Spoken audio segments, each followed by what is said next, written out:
The most powerful rocket ever developed will attempt a maiden launch on Monday. The vehicle, known as Starship, has been built by the American entrepreneur Elon Musk's SpaceX company. It stands almost 120 m, 400 feet, high and is designed to have almost double the thrust of any rocket in history. SpaceX will try to get Starship airborne in an uncrewed demonstration from Boca Chica, Texas at 8 o'clock local time, 1300 hours o'clock GMT, 1400 hours BST. The aim is to send the upper stage of the vehicle eastward, to complete almost one circuit of the globe. Mr. Musk has appealed for everyone to temper their expectations. It's not uncommon for a rocket to experience some kind of failure on its initial outing. It's the first launch of a very complicated, gigantic rocket, so it might not launch. We're going to be very careful, and if we see anything that gives us concern, we will postpone the launch, he told a Twitter Spaces event.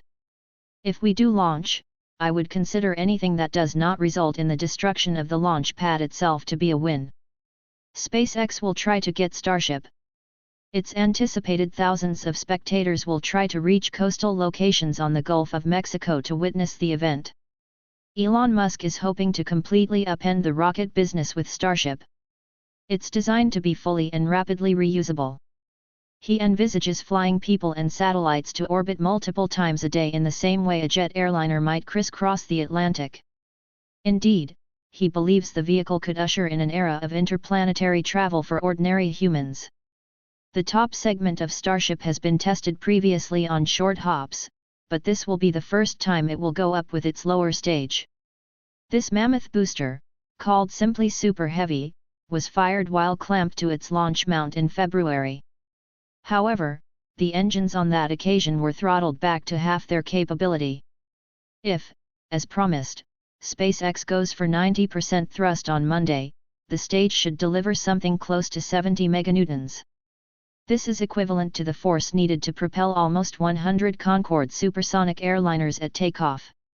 Assuming everything were to proceed as planned, Starship will rise up and head downrange across the Gulf, the 33 engines on the bottom of the methane-fueled booster burning for 2 minutes and 49 seconds. At that point, the two halves of the rocket will separate, and the top section, the ship, will push on with its own engines for a further 6 minutes and 23 seconds. By this time, it should be traveling over the Caribbean and cruising through space more than 100 kilometers above the planet's surface. SpaceX wants the Super Heavy booster to try to fly back to near the Texan coast and come down vertically, to hover just above the Gulf's waters. It will then be allowed to topple over and sink. The ship is aiming to re-enter the Earth's atmosphere after almost a full revolution of the Earth, coming down in the Pacific just north of the Hawaiian Islands. It's been given protective tiling to cope with the immense heating it will experience during the descent. A belly flop into the ocean is timed to occur 90 minutes after liftoff. In the longer term, SpaceX expects both the booster and the ship to be making controlled landings so they can be refueled and relaunched. The company has been experimenting at Boca Chica with different approaches to building the steel vehicles. There are various models waiting their turn to take flight. One of the most interested spectators on Monday will be the U.S. Space Agency, NASA. It is giving SpaceX almost $3 billion to develop a variant of Starship that is planned to land astronauts on the Moon. Garrett Reisman, a professor of astronautical engineering at the University of Southern California, says Mr. Musk has the ambition to go even deeper into the solar system.